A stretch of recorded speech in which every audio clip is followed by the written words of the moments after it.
Gli infermieri sono stati affamati.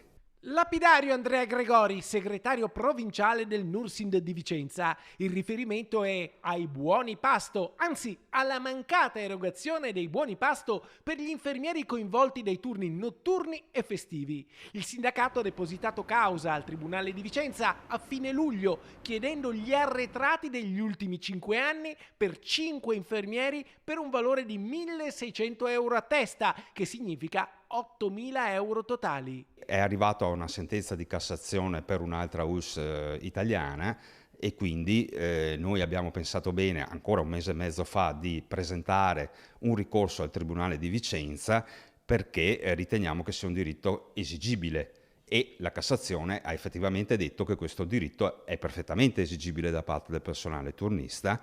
Ora però la questione può diventare esplosiva. Se infatti la giustizia desse ragione a questi 5 infermieri, la richiesta dei buoni pasto arretrati potrebbe potenzialmente allargarsi a tutti i 2.100 infermieri turnisti del Vicentino, i 1.300 dell'ULSS 8 e gli 800 dell'ULSS 7, per un totale di oltre 3 milioni di euro. Se poi la questione si ampliasse alle altre ULSS della regione, si arriverebbe a una cifra che peserebbe sulla sanità veneta per circa 27 milioni di euro. Questa evidentemente è un'ipotesi, ma il Nursind l'ha già presa in considerazione. Siamo in tanti e questo lo dimostra, nel senso che noi abbiamo fatto la causa pilota, ci hanno messo la faccia in questo momento solo i delegati sindacali del Nursind, ma è chiaro che una volta arrivati a sentenza noi allargheremo sia al fronte provinciale che regionale questa vertenza e quindi gli importi da pagare incominciano a essere consistenti.